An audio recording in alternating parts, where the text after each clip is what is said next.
Anthony slowly entered his apartment. Without undressing, he walked thoughtfully into the kitchen, took a bottle of expensive whiskey from the cupboard and a glass. He poured half a glass and drank it in one gulp. It was early morning. Clara's wife had not yet returned from the night watch. The young man sat down at the table and began to remember what had happened to him during the past 24 hours. He poured whiskey, drank small sips and did not get drunk. Only his wrinkled forehead was covered with small drops of sweat. His wife called and said that she would be late at work. Urgent and pressing business. Claire wouldn't forgive me. We had lived together for so many years, raised children, and then a gray hair in my beard and a black eye. A few hours ago he had assured himself and the young woman with whom he had a date in a motel at the end of the city that his love for his wife was long gone, and he was ready to change his life with a new girl, ready to leave his grumpy and shouty, fat in recent years wife and marry such a kind and affectionate young woman. Especially since she also liked him and was sure that she was in love with him, ready to take care of her and her teenage child, which the woman informed him about on their first date. What happened then, he did not remember well. After dinner went up to the motel room. He woke up at 4 in the morning. Alone in the room of the woman, and the purse is not, keys and documents from the expensive car is not. He called the police. The car, his life's dream, had been stolen and robbed, although there was not much money. When the police began to question the victim, he only then realized that this girl knows little, even her last name is not known to him. He met her by chance, drove her, and then several more times encountered her, then in the store, then near his work. He fell in love at first sight.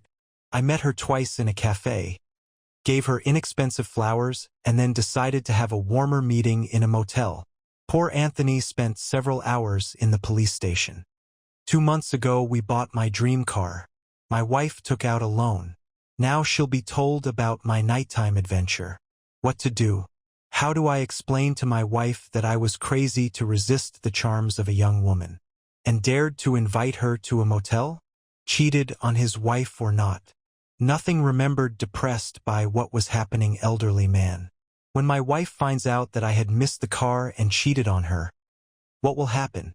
Will she leave me or kill me? He thought, and drops of sweat slowly rolled down his back. How to look his wife in the eyes now. Gulina was getting nervous and more desperate, finishing emptying the bottle of whiskey. There was a rustle in the hallway. "Darling, I'm here." The doors unlocked. "Are you home?" I freed myself quickly, loudly said the incoming pudgy landlady. "Why aren't you at work? Why are you sitting in the kitchen drinking whiskey?" Anthony said he was kind of carjacked last night. "Where have you been?" And the woman started shaking her husband by the scruff of the neck and yelling loudly. "I'm at work, and where were you last night? How long has this been going on? Did you take prostitutes in your new car and have fun yourself? I was wondering why you've been so pensive lately. You've been busy.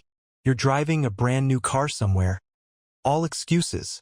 The woman approached her husband and clung to his graying hair. "You old slut.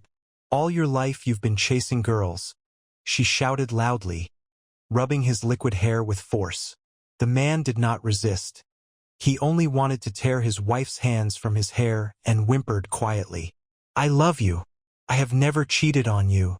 This young woman herself turned my head, saying that she likes me very much, that I am reliable and kind. Admit it, how many gifts did you give her? We dined in a cafe twice, and bouquets of flowers, Anthony confessed. "You old fool. When was the last time you gave me flowers? I'll tell the kids. Let them laugh at you, you old fool." "I'm sorry, Claire," and the man knelt down. "I really didn't cheat on you. I didn't sleep with her. It's the first time in my life that this happened to me," the landlord said, almost crying. Then the phone rang. Claire picked up the phone. "We found the car." "Thank you." "And the companion?" "No, they didn't find her." "Well, at least the car's safe. The wallet and the documents. We'll come and get them." "Here, my dear, we found our car. I'll go and get her. I'll go and get her. You stay at home," my wife said loudly and sternly. "I'm sorry." I will never now, even in my thoughts, quietly moaned the man. In an instant he could lose everything, and his wife and a prosperous life. He betrayed a young woman. Old fool. Do you know such cases with older men?